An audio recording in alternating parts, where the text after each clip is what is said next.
Bom dia, irmãos. Graça e paz da parte do nosso Senhor Jesus Cristo. Com alegria, né? Viemos nessa manhã aqui para compartilhar um pouquinho da palavra do Senhor, para refletir um pouquinho, para a gente meditar, né? Na palavra do Senhor, receber algo da parte dele nessa manhã. Gostaria de começar fazendo uma oração pelas nossas vidas, para que Deus abençoe, né, o nosso dia e essa reflexão aqui. Vamos orar.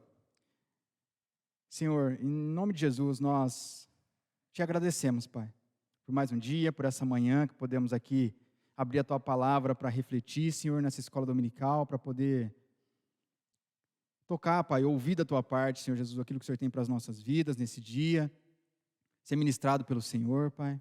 Que o Senhor venha falar conosco nessa manhã, Senhor Jesus.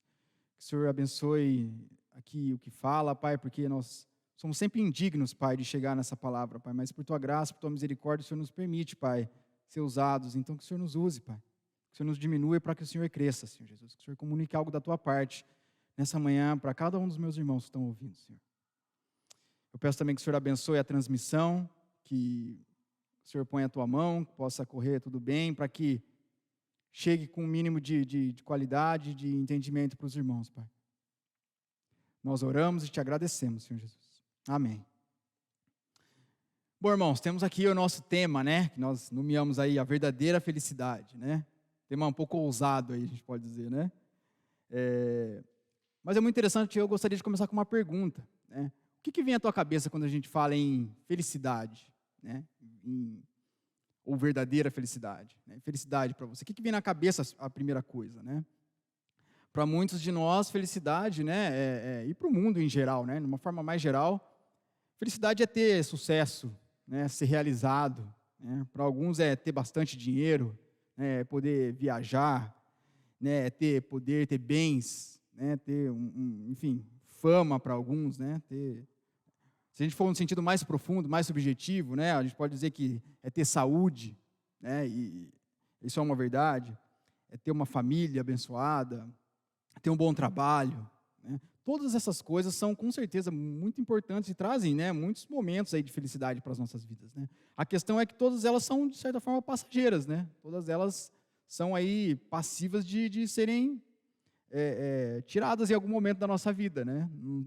Não se sustentam por si só. Todas elas, né? E é interessante quando a gente olha para a palavra de Deus e a gente vê que na Bíblia há muitos conceitos de felicidade. Isso é muito legal para nós, porque a gente encontra ali bastante definições sobre o que é felicidade segundo Deus, segundo a Bíblia, segundo a palavra de Deus, né? E a gente vê isso nas bem-aventuranças, né? Toda vez que a gente vê na palavra de Deus bem-aventurado aquele, né? Ou seja, feliz aquele que, né? Aí a Bíblia vai trazer várias definições. Se a gente juntar todas essas definições, essas bem-aventuranças pela palavra de Deus, a gente consegue ter ali um conceito claro do que é felicidade para Deus, né? Do que é ser feliz, ser bem-aventurado, né? Ter uma alegria ali verdadeira diante de Deus, né? Hoje a gente vai dar uma olhada para o Salmo, que é o Salmo 32, né? Que traz uma dessas bem-aventuranças, né? Que eu disse, né? Que a gente tem várias e esse Salmo traz uma delas. E é muito interessante, porque é uma que talvez a gente não note e a gente às vezes não conecte tanto com uma questão de felicidade para as nossas vidas, né? E olha o que o salmista diz. A gente vai ler Salmo 32, versículos 1 e 2. Acompanha aí comigo. Diz assim: bem-aventurado aquele cuja iniquidade é perdoada, cujo pecado é coberto. Bem-aventurado o homem a quem o Senhor não atribui iniquidade, e em cujo espírito não há dolo. Olha que interessante. Para o salmista aqui, né, segundo a palavra de Deus, um aspecto dessa bem-aventurança de ser feliz de verdade, segundo Deus, é uma pessoa que teve o seu pecado perdoado, né, que teve a sua iniquidade perdoada, né, foi livre do castigo, né, da culpa, né. Ele continua dizendo aí: feliz é o homem a quem o Senhor não atribui iniquidade e em cujo espírito não há dolo. Ou seja, um espírito aí livre, liberto, que Deus não impõe culpa, peso, né? E ele olha para isso e diz: feliz é o homem, né? Eu vejo nesses salmos, né, nesse Salmo 32, que já começa com essa bem-aventurança, eu vejo um entusiasmo no autor, assim, né? A gente vê um entusiasmo, ele começa assim: bem-aventurado é aquele, ele começa louvando, né? A gente sabe que os salmos foram escritos para serem cantados, né? E aqui começa logo lá, né, em alto astral a coisa aqui, né? Já começa, né, bem-aventurado, né? E é muito lindo ver isso, essa conexão que ele faz com alegria, com felicidade verdadeira, né, com uma pessoa que se achou perdoada, que encontrou o perdão em Deus. Né? Na prática, a gente pode dizer que essa pessoa que encontrou esse perdão de Deus, ela é uma pessoa que, de certa forma, ela encontrou paz com Deus. Né? Ela não é mais inimiga de Deus. Ela agora tem paz com Deus, ela está em paz. Né? Ela é feliz, né? Ela é bem-aventurada porque ela não tem mais nada escondido. Né? Ela está ali transparente, honestamente diante de Deus. Né? Livre, né? Leve. Né? Ela não precisa mais sustentar um personagem, ou esconder algo, ou tentar, né, de alguma forma, maquiar a sua vida. Né? Não tem mais nada encoberto, mas Deus cobriu esse pecado dela e agora ela está ali, né, livre diante de Deus. Né? E com certeza, irmão, quem encontra essas coisas no Senhor, encontra uma felicidade e uma alegria verdadeira. Né? Que todas aquelas outras coisas que nós dissemos no começo aqui não pode dar. Né? A gente sabe que no contexto desses salmos, irmãos, desse salmo aqui, quem está escrevendo o salmo é Davi, né, que diz aí no subtítulo, né, salmo de Davi, né, salmo didático. Davi está escrevendo para ensino e para louvor. Né? E a gente sabe da história de Davi, eu sei que você conhece essa história. Né? Davi, ele cometeu um pecado muito sério. Né? Ele cometeu um adultério lá com Batseba. Né? Um pecado gravíssimo. Ela engravidou, né, o que agravou ainda mais essa situação. Mesmo aí, depois ela ter engravidado, ele, para tentar encobrir essa situação, né, para que o povo não ficasse sabendo, né, foi lá e ainda mandou matar o marido dela, né, que estava na guerra, lá lutando na guerra, na frente, né, lá no fronte. E interessante, né, ele manda matar Urias, e Urias quer dizer, o nome Urias quer dizer luz de Deus. A gente vê que, de certa forma, né, Davi comete o pecado, cai ali, tem todo aquele momento, né, de desespero, de tentar esconder aquele pecado, e ele pega e manda matar lá a luz de Deus, né? Manda matar esse homem que tinha o nome de luz de Deus, né? Ou seja, a luz de Deus, de certa forma, se apaga ali na vida de Davi. E é muito interessante porque aí a gente volta e olha para esse texto, que esse texto aqui, esse Salmo 32, ele é meio que um sanduíche com o Salmo 51, que a gente conhece bem, que é o salmo lá de clamor, de arrependimento de Davi. Davi escreve primeiro aquele salmo onde ele fala lá do seu arrependimento, da sua angústia, né, clamando por misericórdia de Deus. E aí ele alcança a misericórdia de Deus para esses pecados que a gente acabou de comentar. E aí ele escreve esse Salmo 32, se alegrando. Por isso esse entusiasmo, porque ele foi perdoado de um pecado, né, daquele pecado ali gravíssimo, né, de uma iniquidade seríssima. E aí ele está cheio dessa alegria, porque ele está ali se vendo, né, depois daquele peso, se vendo livre, né. Alguns estudiosos eruditos aí da palavra vão dizer que Davi ficou, desde quando ele cai ali e tem esse pecado com Batseba, até o momento que ele se arrepende, né? Natan vai lá e volta, né? Lança a luz de Deus sobre a vida dele de novo, ele entende o pecado dele, ele compreende, né? E aí ele confessa. Até esse momento foi cerca de 1 ano ele ficou, pelo menos 1 ano. A gente acha que foi um período muito rápido, mas não foi. Pelo menos 1 ano ele ficou nessa angústia, nessa dificuldade. E aí a gente vê que quando ele alcança isso, ele vem com todo esse entusiasmo, essa empolgação, e ele diz, bem-aventurado aquele que encontrou, né? Bem-aventurado aquele cuja iniquidade é perdoada, cujo pecado é coberto. E é bem-aventurado mesmo, irmãos. A gente às vezes esquece e não conecta a nossa alegria, a nossa felicidade com essas questões. Porque Davi, aquelas coisas que a gente começou citando aqui, que para nós às vezes é felicidade, né? E traz mesmo em vários momentos, né, alegrias para as nossas vidas e tal. Para ele tinha tudo isso, ele era rei, né? Ele tinha dinheiro, podia ter a mulher que quisesse, podia ter tudo, mas no momento que ele toma consciência do seu pecado, ele entra numa angústia tão profunda que nada daquilo mais fazia sentido. Podia ter tudo aquilo, mas ele não tinha ali, né, uma felicidade verdadeira no coração dele, uma realização. Né? E quando ele encontra esse perdão, ele encontra de fato ali, né, realização e alegria, né, e essa bem-aventurança, né, essa felicidade verdadeira no Senhor.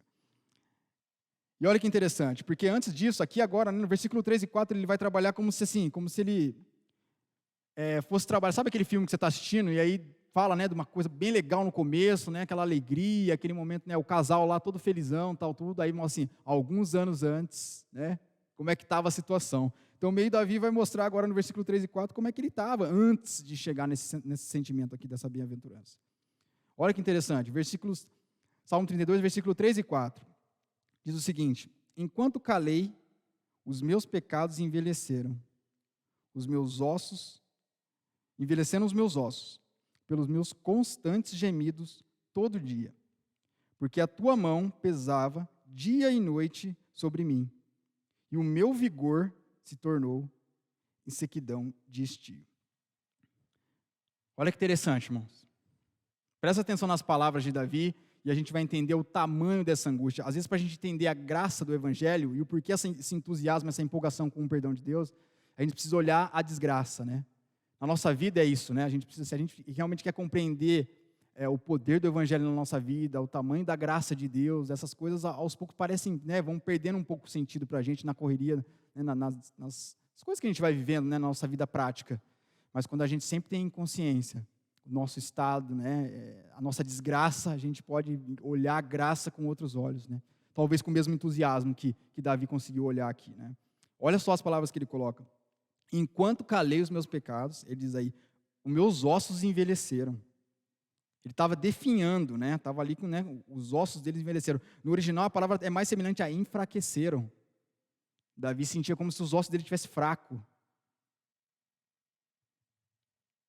Diz que ele gemia todo dia, né? Ele diz aí, pelos meus constantes gemidos, todo dia. Já imaginou isso, irmão? Todo dia gemidos. E segundo os eruditos, como eu disse, cerca de 1 ano Davi ficou nessa angústia.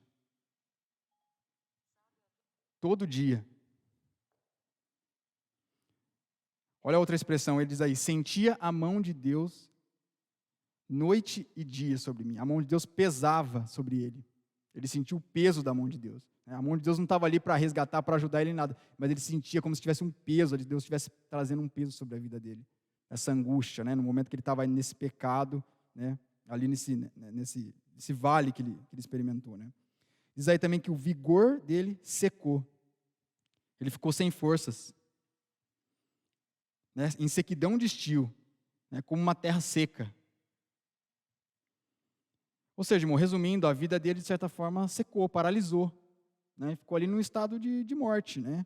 É interessante essa questão de sequidão de estio. Né? A gente vê que Davi era um homem muito frutífero, tudo que ele fazia prosperava, né? Ele era aquele, né? Ele era o rei ali. E a gente sabe das histórias, de tudo que Deus fez pela mão dele, mas quando ele entra nesse momento, ali ele está com um pecado diante dele, Deus, e ele entra nessa sequidão. A vida dele não tem fruto. A vida dele seca.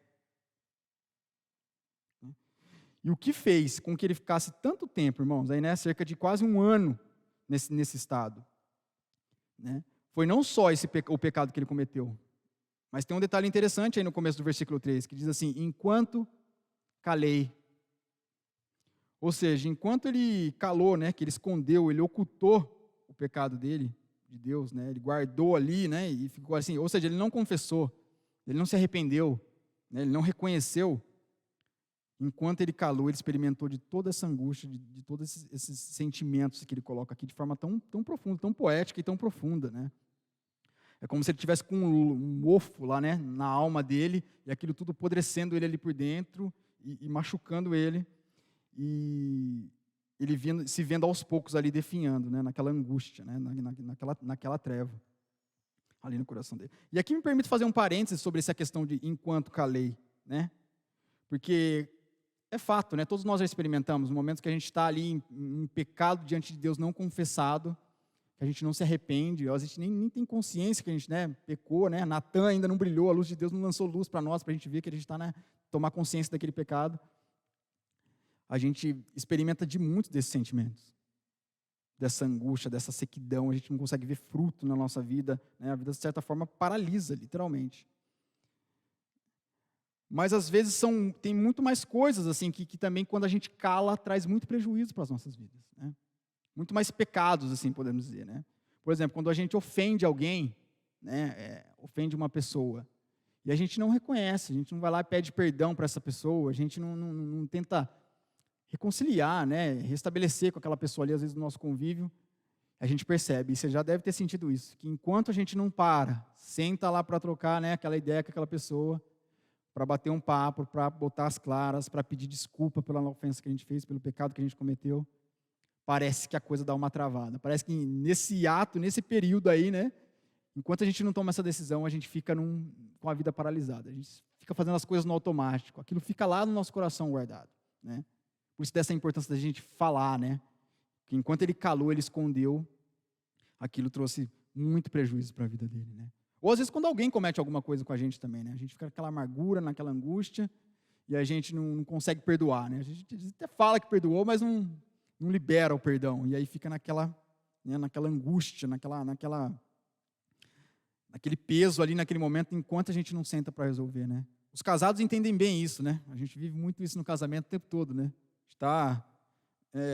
Vive ali um desentendimento, e aí um ou outro fica ali, né, com aquela teimosia, não vou dar o braço a torcer, e aí tenta continuar vivendo o dia a dia como se fosse, né, tivesse tudo certo, e aí parece que tudo fica meio travado, assim, né? Parece que está tudo bem, tem hora que parece que vai, mas enquanto não para, né, para tratar, para trazer à luz aquilo que ficou ali, a gente experimenta de muitos desses sentimentos que Davi experimentou aqui. Claro que uma causa de um pecado, né, muito sério, que trouxe muita consequência para a vida dele, né? Esse filho que ela ficou grávida, né, Batseba ficou grávida, ele perdeu o filho, né, trouxe muito prejuízo para a vida dele, né? E traz muito prejuízo para as nossas vidas também quando a gente, né, cala o pecado, né, ou cala que seja uma ofensa, qualquer coisa, a gente fica com algo escondido, né? A gente esconde por conta própria alguma coisa, né? Não é Deus cobrindo o nosso pecado pelo perdão dele, é a gente tentando cobrir.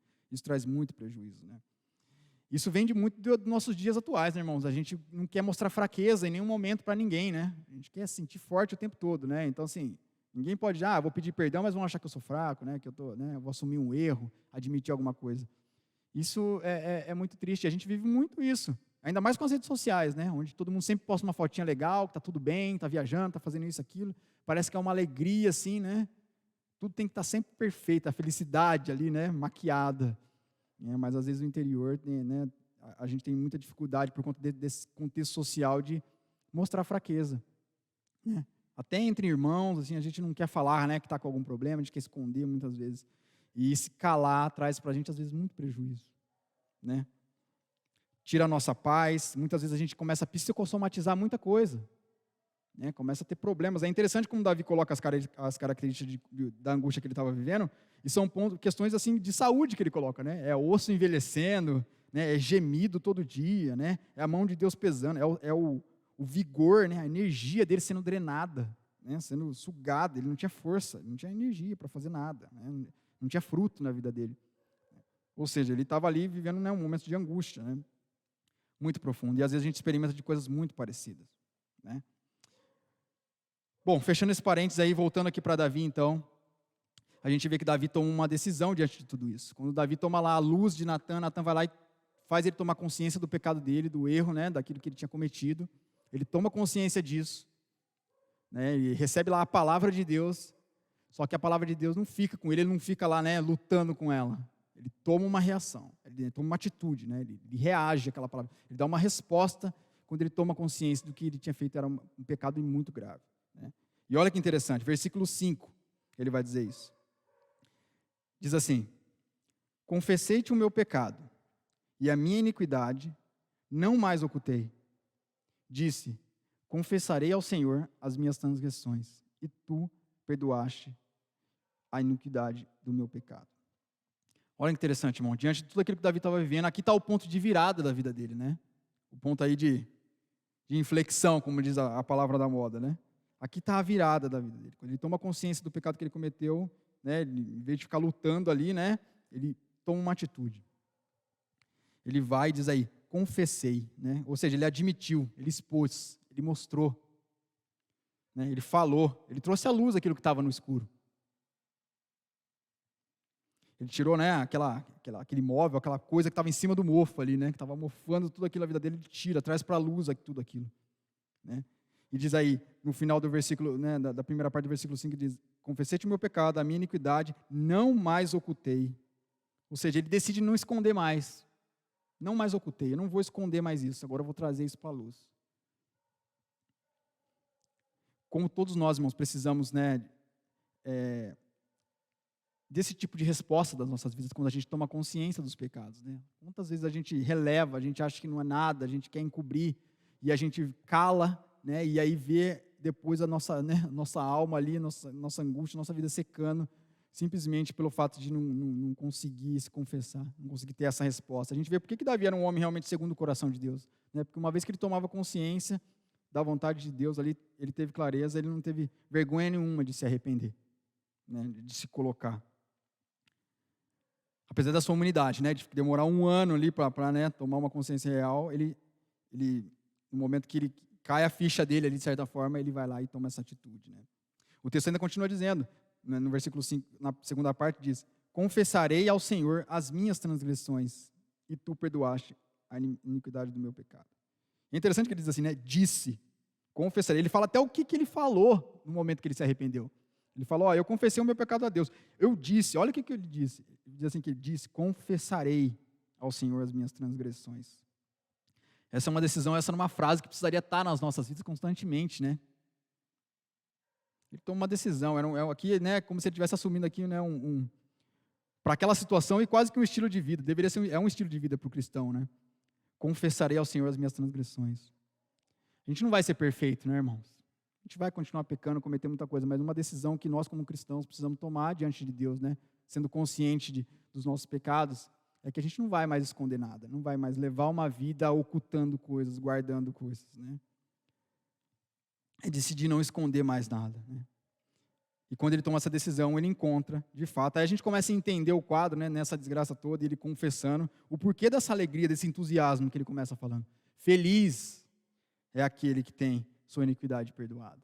Né? Feliz é aquele que está ali em honestidade diante de Deus, em transparência, né, que não tem mais nada escondido, né, que colocou sua vida, que derramou sua vida ali, né, diante do Senhor. Como a gente precisa aprender, né, irmão, a confessar. Eu lembro que certa vez, numa escola dominical aqui, se eu não me engano, acho que foi o pastor Éder, né? Que ele disse que nós tínhamos perdido um pouco a perspectiva da oração de clamor, né?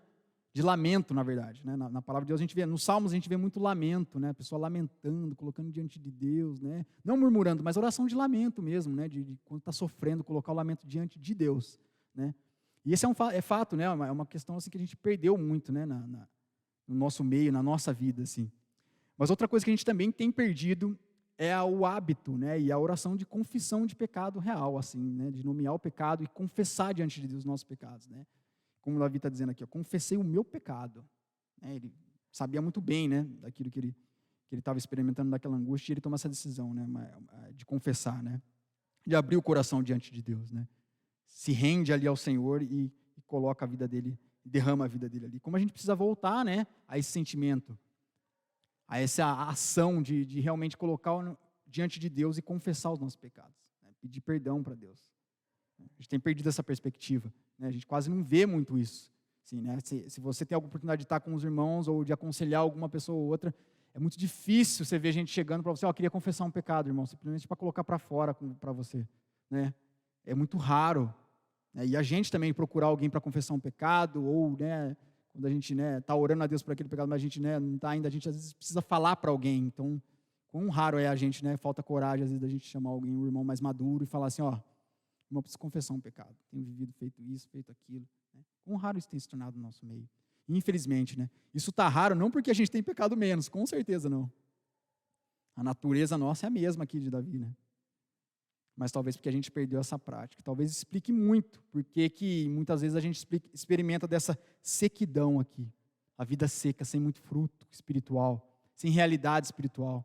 Muito mais religiosa do que sem a vida de Cristo limpa, honesta diante de Deus na nossa vida. Né? Tiago 5,16 diz assim, confessai, pois, os vossos pecados uns aos outros e orai uns pelos outros, para seres curados. Confessar pecado, irmão, cura, restaura, traz vida. Né? Confessar pecado, ele diz aí, uns aos outros, orar uns pelos outros, cura. Olha que interessante, irmão, está falando de cura. Que relação profunda tem com a nossa vida, com a nossa saúde, com tudo. Né? Com certeza, irmão, essa é uma bem-aventurança maravilhosa para as nossas vidas, que às vezes a gente perde essa perspectiva.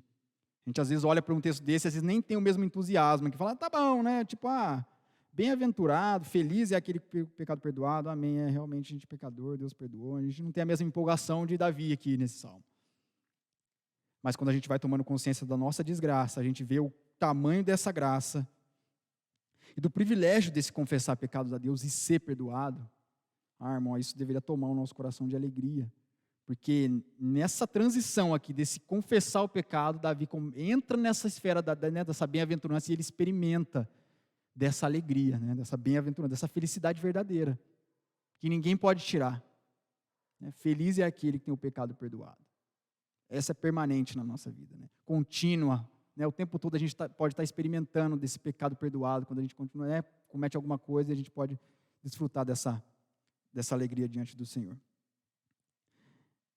Davi, diante disso, disso tudo, que ele colocou aqui para a gente, ele termina aí, termina não, mas ele vai colocar agora pelo menos 2 afirmações que eu selecionei aqui no texto. Nossa ideia não é ver o salmo inteiro, assim, muito detalhe, mas eu vou colocar pelo menos mais 2 afirmações aqui que ele faz, que a gente pode tirar algumas lições, né? Então aí tem 2 lições legais aqui. A gente pode falar aí, #dicas do Davi.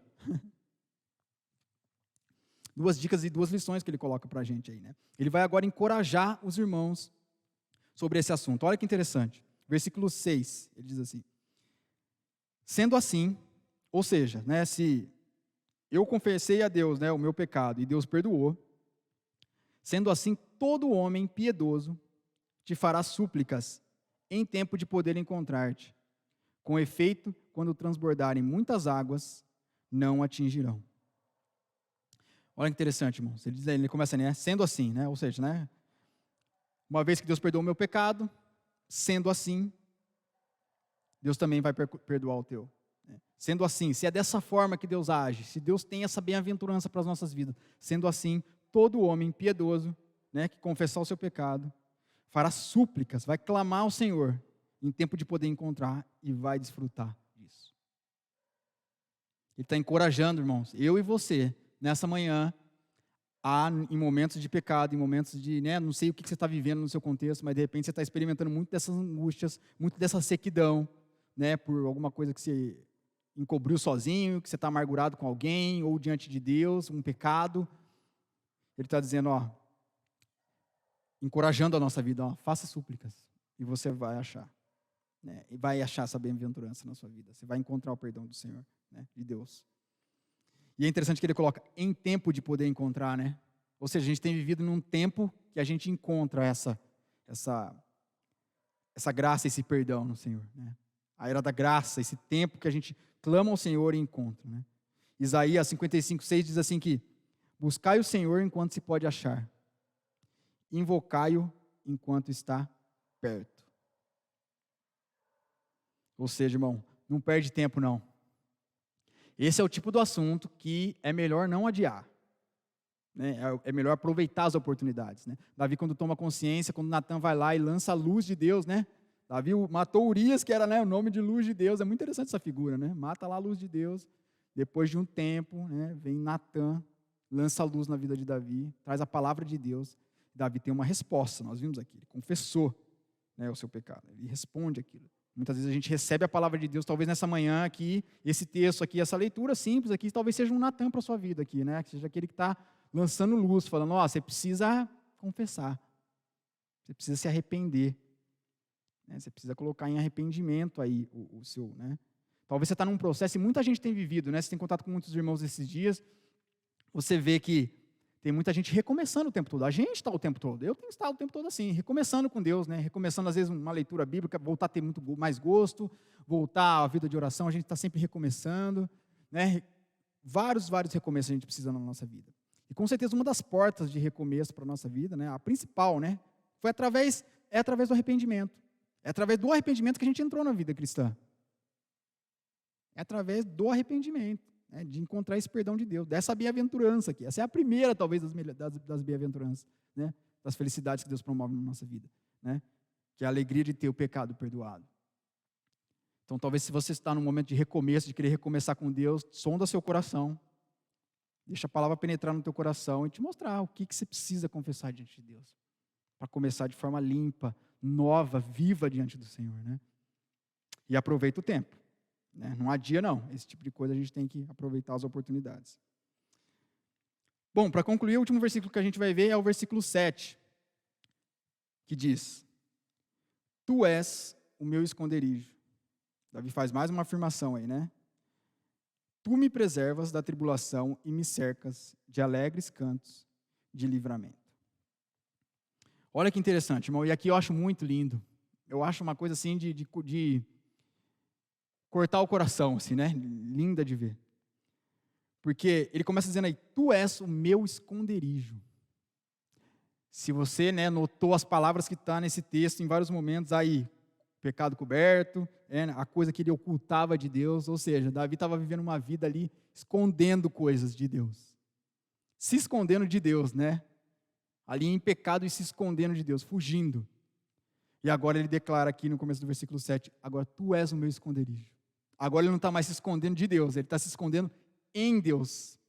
E esse é o poder lindo e maravilhoso do Evangelho, né? Pega a gente lá fora, né, se escondendo, fugindo de Deus, e através do perdão em Cristo Jesus, bota a gente escondido em Deus, guardado, preservado ali no Senhor. Agora, Deus, a gente não precisa ter medo de Deus, né? A partir do momento que a gente, né, tem um encontro com esse perdão, com essa graça, a gente tem essa alegria de estar agora, né, de desfrutar, de estar guardado no Senhor, de chamar Deus de nosso esconderijo. Quando a gente peca, irmãos, a gente que conhece o Senhor, para nós não é um momento de martírio, não deveria ser. Deveria ser um momento de confissão e arrependimento e de desfrute da graça que Cristo pagou lá na cruz pelo meu pecado e pelo seu. Esse peso que estava em cima de Davi, um dia esteve sobre Jesus Cristo, para que hoje a gente não tivesse mais esse peso. Hoje a gente tivesse esse acesso livre, buscando ali no trono da graça, essa oportunidade de entrar, né, nesse esconderijo ali guardado. Então, uma vez escondendo-se de Deus, agora ali escondido em Deus, né? Isso vem desde lá do Éden, o homem tenta se esconder de Deus, né? Deus lá perguntando para Adão, olha, Adão, onde você está aí? Você comeu, né, do fruto? Onde você está? Não, Senhor, tive vergonha, me escondi, né? Adão e Eva lá fugindo, já começando a se esquivar. Né? E ao longo da história a gente vê o homem tentando se justificar, tentando encobrir seus pecados de alguma forma, e até Cristo tomar sobre si todo o pecado, todo esse peso, né, e nos proporcionar essa liberdade. Hoje a gente pode se ver escondido agora também em Deus, como Davi estava. E ele diz mais uma afirmação, né, e a última aí, que ele diz, tu me preservas da tribulação e me cercas de alegres cantos de livramento. Aqui também é algo muito lindo, né? Antes a gente vê Davi aqui, né, enquanto calor, uma vida cercada de gemido todo dia, né? De angústia ali, do osso envelhecendo, de fraqueza, né? Ele vê a vida dele ali com o peso da mão de Deus estava sobre ele, diz, né? Olha que profundo isso. O peso da mão de Deus sobre ele. Agora é a destra da mão de Deus segurando a vida dele. Agora é a destra do Senhor segurando a vida dele. Antes, o peso da mão de Deus, né? O medo, a mão de Deus trazendo peso para ele. Agora a mão de Deus levantando a vida dele. Resgatando a vida dele. Ah, irmão, você já experimentou essa bem-aventurança? Né, desse resgate do Senhor através, né, desse perdão, né, dessa felicidade verdadeira de ter o pecado perdoado e Deus, né, puxando a gente, cercando a gente, como ele diz ali, ó, antes cercado de todas essas angústias, agora cercado de alegres cantos de livramento. Olha que lindo, irmãos. E a gente pensa que esse salmo não era escrito para ensino, né, era um salmo escrito para ensino, salmo didático, mas também para louvar, para ser cantado, né? E aí ele diz aí, né, o Senhor agora me cercou, irmão, de alegres cantos de livramentos. Ah, irmãos, é maravilhoso, né? A gente poder olhar para a palavra de Deus e ver que de uma situação, né, lamentável que Davi se encontrou ali, é claro que ele teve consequências, as consequências do pecado dele Deus não tirou, né? Mesmo no arrependimento todo, o filho, ele acabou perdendo o filho, teve todas as consequências do pecado dele, mas Deus sustentou ele. E mesmo naquelas consequências do pecado, ele se viu ali escondido em Deus. Deus era o esconderijo dele. Deus forçou, né, era a força dele. Deus cercou ele de alegres cantos de livramento. Ah, irmão, só em Cristo, só através, né, do sacrifício de Jesus. E esse é um privilégio maravilhoso. Por isso o entusiasmo, né, de Davi. Esse é o entusiasmo dele. Bem-aventurado, feliz. Né? E a gente pode dizer, como a gente disse no título, né, a verdadeira felicidade. Feliz de verdade aquele que encontrou esse perdão. Né, esse primeiro aspecto aí, né, que é o início da nossa vida cristã, né? É interessante, se você gosta de estudar, salmo didático, que fala aqui, né? A gente tem 14 salmos didáticos na palavra de Deus, que chamam de masquil, né? São salmos que são para louvor. Todos os salmos são devocionais, mas alguns salmos são didáticos, ou seja, são devocionais, são devoções dos autores, mas eles trazem conteúdo muito rico de ensino. E a gente tem 14 na Bíblia, né? Se você juntar todos eles, você consegue ter ali um aspecto claro das etapas da vida cristã. Assim, é lindo de ver, né? Se você gosta de estudar, vale a pena você procurar aí onde tem esses salmos didáticos aí. E o primeiro salmo didático é esse aqui, é o 32, que é como se Deus estivesse dizendo, olha, esse processo começa aqui, ó, nesse arrependimento. Essa é a primeira bem-aventurança, esse processo, né, desse caminhar com Deus, da vida espiritual, né, da obra espiritual de Deus na nossa vida, começa através dessa porta do arrependimento, da confissão de pecados, né, e dessa bem-aventurança, desse perdão no Senhor. Bom, irmãos, que a gente possa, né, experimentar dessa alegria, desse desfrute, né, e talvez, quem sabe, desse mesmo entusiasmo aqui que Davi experimentou. Diante de toda aquela desgraça, quando ele tem ali seu pecado perdoado, ele entra num entusiasmo ali de, feliz é aquele que tem a sua iniquidade perdoada. Feliz, né? Feliz de verdade. Essa felicidade aqui ninguém pode tirar, né? Que a gente também experimente através do Senhor, que você possa, né, meditar sobre essa palavra aí e guardar ela no teu coração. Amém? Do valor de uma vida, né, transparente diante de Deus, honesta, limpa, né, que pode deitar a sua cabeça no travesseiro e dormir tranquilo, em paz, né, porque tem a consciência tranquila diante de Deus, porque um dia Jesus nos justificou e nos escondeu nele. A gente não vive mais fugindo, gastando energia para fugir, sendo drenado, né, infrutífero. Mas nele, através desse perdão, a gente pode, né, ter uma vida muito frutífera, muito viva. E vida, né, com V maiúsculo, né, vida em abundância, como ele mesmo diz. Amém? Que Deus abençoe a sua vida. Que você possa meditar de fato nessa palavra. Se você tem, né, experimentado e visto a necessidade, que, como nós dissemos aqui no texto, irmão, não adie, não perde a oportunidade. Aproveita, né, em tempo de poder encontrar. Né, que a gente possa se colocar diante de Deus e Deus possa te conduzir com graça e com misericórdia ao quebrantamento, a uma vida de quebrantamento, de consciência do pecado e de alegria com o perdão de Deus. Amém? Gostaria de fazer uma oração. Antes, deixa eu te convidar, né? Nós teremos nosso culto hoje, online e presencial. Se você tiver a oportunidade, compareça. Né? Com certeza vai ser uma bênção e talvez seja uma oportunidade para você também, de repente, vir aqui e responder. Talvez seja recomeço, talvez seja um domingo de recomeço para a tua vida. E talvez seja um momento de você também voltar para a casa do Senhor, voltar a se reconciliar, né? Tanta coisa Deus não fala no nosso coração através de um texto como esse. Muito além do que a gente falou aqui até, né? Amém? Vamos orar e agradecer.